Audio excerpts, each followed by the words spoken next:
One of the unique distinctions of the United States that makes us superior to every other country on planet Earth is the First Amendment.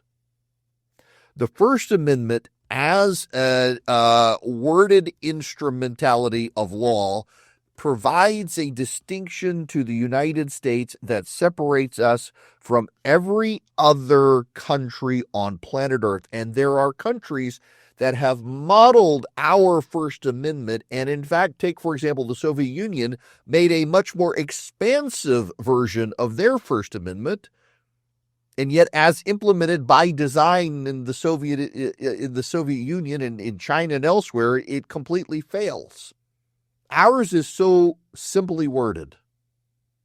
Congress shall make no law respecting an establishment of religion or prohibiting the free exercise thereof, or abridging the freedom of speech or of the press or the right of the people peacefully to assemble and to petition the government for a redress of grievances.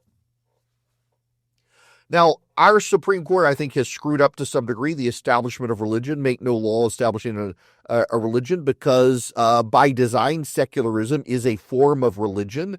And we're seeing the Supreme Court come around on this. The conservative justices are recognizing that a defaulting to secularism is establishing a religion. It's just a secular religion.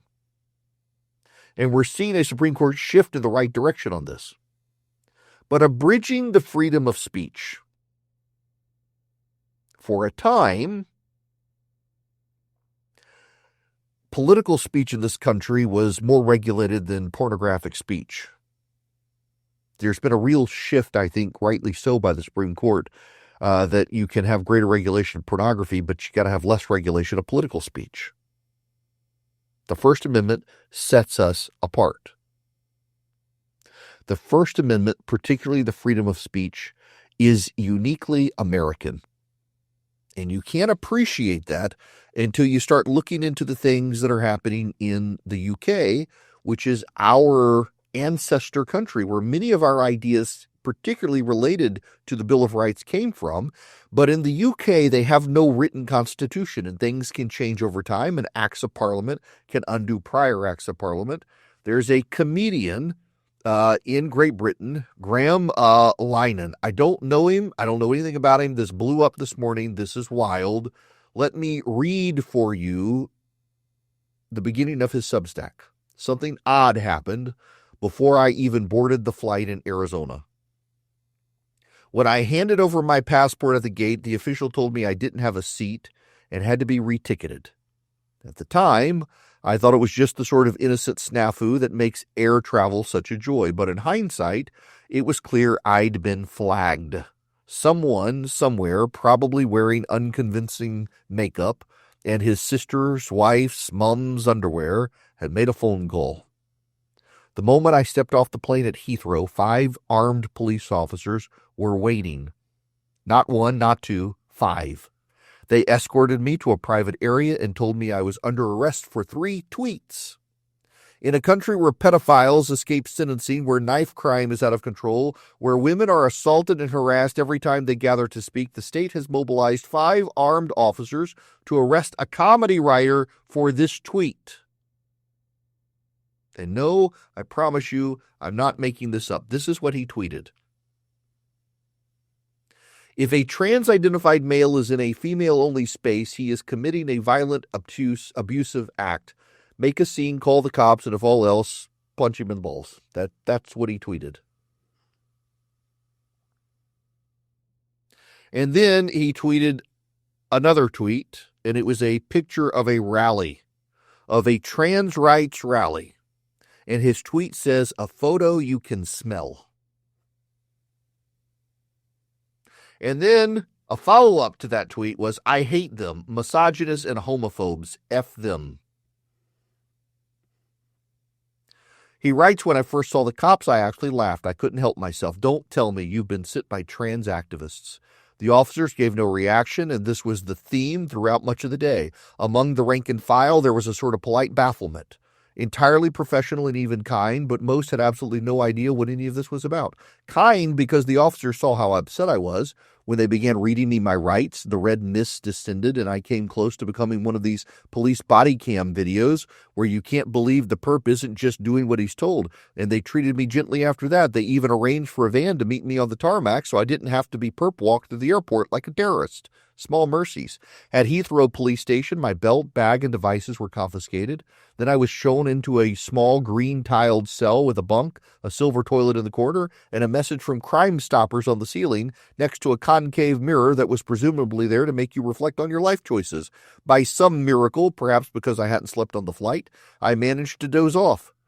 After the premier economy seat in which I'd spent 10 hours, it was actually a relief to stretch out. That passed the time, though I kept waking up, wondering if this was actually happening. Later, during the interview itself, the tone shifted. The officer conducted it, asked about each of these terrible tweets in turn with a sort of earnest intensity usually reserved for discussing something serious like, I don't know, crime. I explained that the punch tweet was a serious point made with a joke. Men who enter women's spaces are abusers and they need to be challenged every time. The punch in the bollocks bit was about the height difference between men and women. The bollocks being closer to punch level for a woman defending her rights and certainly not a call to violence. Not one of my best, as one of the female officers said, we're not that small. He mentioned trans people. I asked him what he meant by the phrase.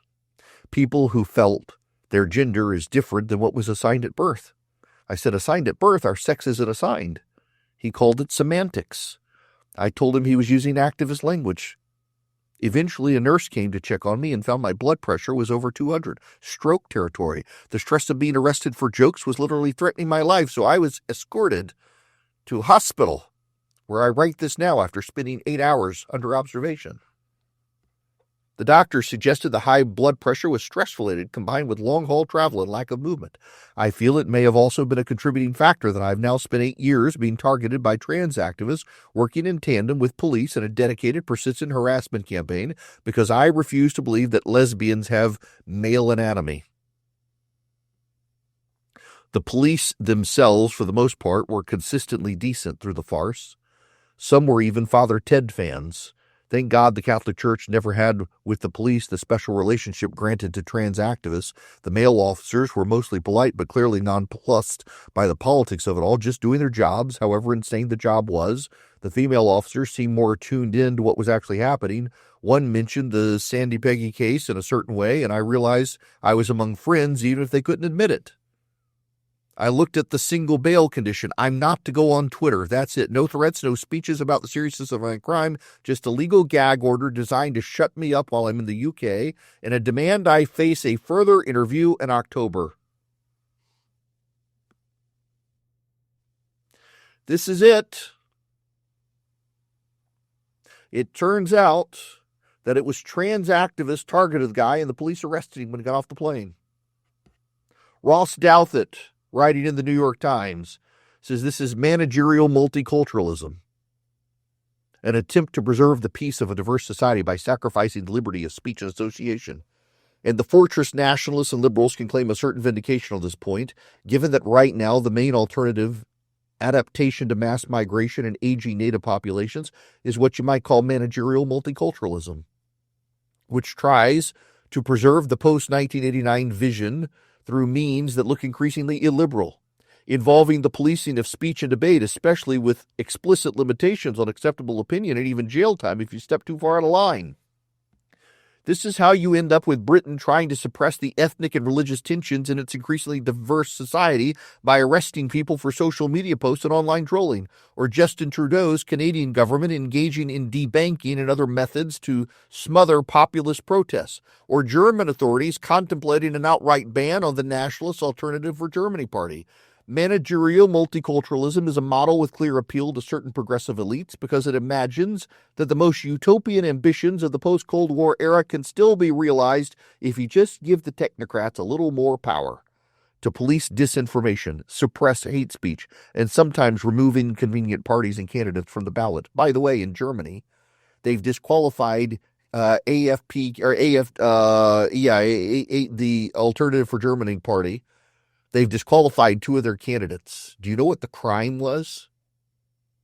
Can you guess? I'm not making it up. You know what the crime was in Germany? They have disqualified 2 conservative candidates from office in 2 separate cities for local elections because they have on the campaign trail praised the Lord of the Rings. Yes, they praised the Lord of the Rings. Friends, I need to tell you something. There are illiberal members of the left and the right in this country who wish to curtail the First Amendment. It's not just on the left. You think it's on the left because you surround yourself mostly, if you're listening now, to conservative media, so you hear about the left, but it's happening. There are some on the far right who want to do the same as well, particularly when it relates to Jews these days. The First Amendment sets the United States apart. If you find anyone who tells you we need to curtail our First Amendment, you run from that person and vote them out of office if you can. Otherwise, we wind up like what's happening in Europe. The First Amendment and the Second set the United States apart, far for the better from everyone else. Free speech matters. And you can see why with what's happening in Great Britain right now.